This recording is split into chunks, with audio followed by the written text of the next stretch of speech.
amigos, ¿cómo están? Buenas noches.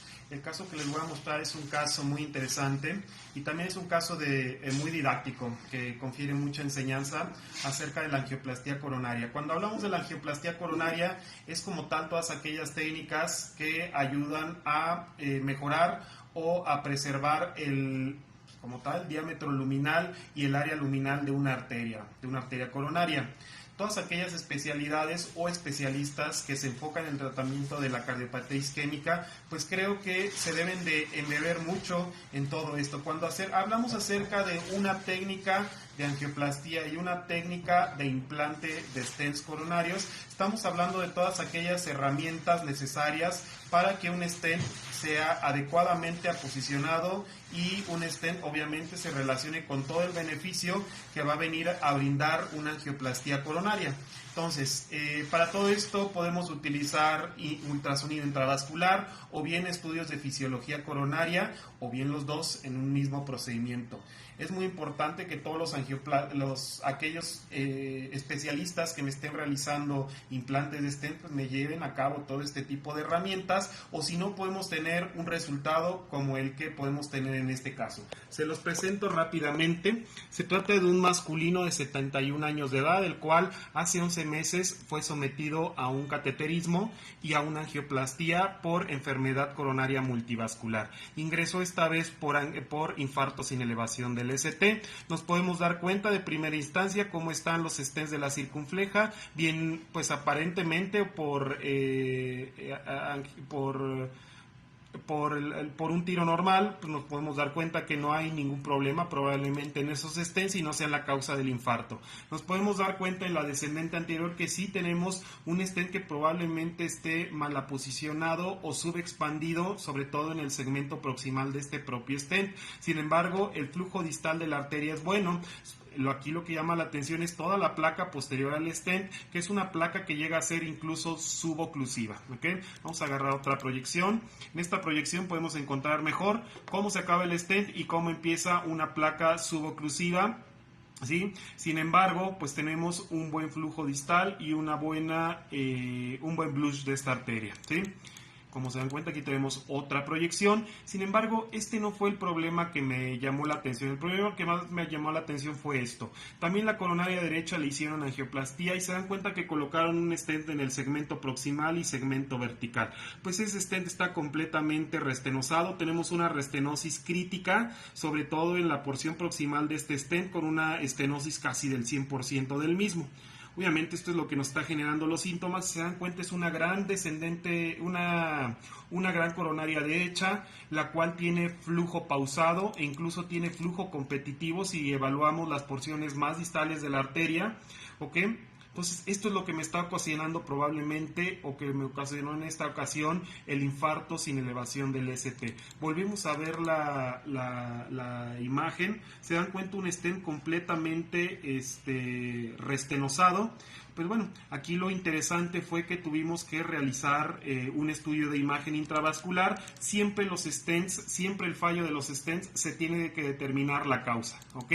Un stent no falla nada más porque sí. Es más fácil que falle por la nula o poca técnica de implante de los mismos. Hicimos unas predilataciones para poder incluso pasar el IBUS, porque no pasaba la sonda de IBUS, solamente la guía coronaria.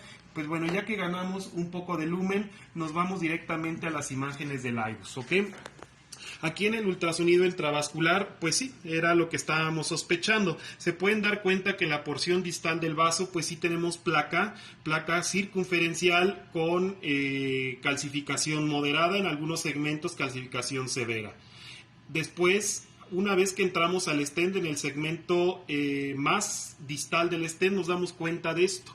Tenemos un vaso que tiene un diámetro de 4 milímetros de diámetro de referencia distal, y tenemos un stent que no se expande más allá de 2.5 milímetros. Entonces tenemos una infraexpansión o subexpansión del stent. En todo su terreno nos podemos dar cuenta, en toda su longitud, nos estamos dando cuenta de toda esta infraexpansión, incluso mala posición en unos sitios. También en otros sitios tenemos restenosis o neoaterosclerosis. Sobre todo aquí la neoaterosclerosis, por suerte, no está calcificada. Es algo que nos va a permitir trabajar con mayor libertad sobre el stent, en este caso sobre la arteria. Todo el stent está subexpandido, mal posicionado, ¿sí? Está obviamente la técnica de implante de este stent fue de lo peor. Nos vamos al borde proximal y el borde proximal, pues aquí se dan cuenta, un stent muy pequeño que ni siquiera desplazó la placa para hacer ganar diámetro luminal. Terminando el stent, pues el stent cae en más placa osteoproximal, una placa con más del 70% de la estenosis del área del vaso. Y este vaso se continúa con placa hasta que se acaba e inicia la aorta. ¿Ok? Entonces, nos vamos para acá. Lo que hicimos fue, ya habíamos comentado, ya aquí habíamos ampliado, de hecho ya habíamos ampliado un poco el diámetro del stent, ¿no?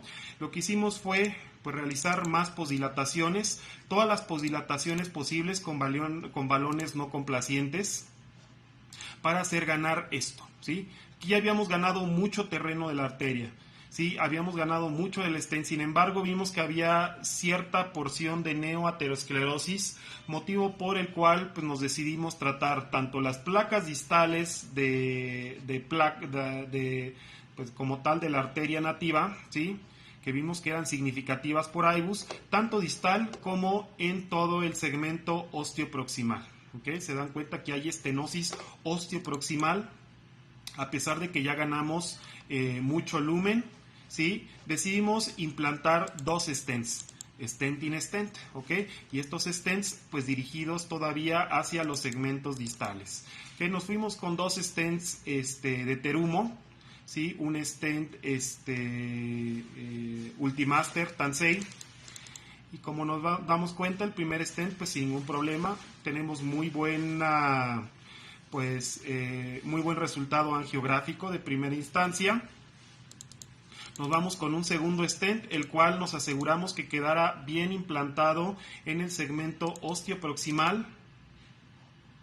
Y nos damos cuenta del resultado final. O sea, este stent, este vaso lo pudimos llevar por posdilataciones hasta un vaso, hasta un diámetro luminal cercano a 5 milímetros. ¿Okay? Se dan cuenta cómo mejora completamente el flujo de esta arteria una vez que decidimos tanto tratar las placas distales como tratar las placas proximales. Hicimos una técnica de stent in stent y nos aseguramos por IBUS que quedara completamente bien aposicionados estos stents y que obviamente no hubieran defectos tanto en el segmento osteoproximal como en el segmento distal. Se dan cuenta cómo se gana muchísimo flujo sobre esta arteria y pues obviamente ya no existe como tal el flujo competitivo que tenía al inicio, ¿sí?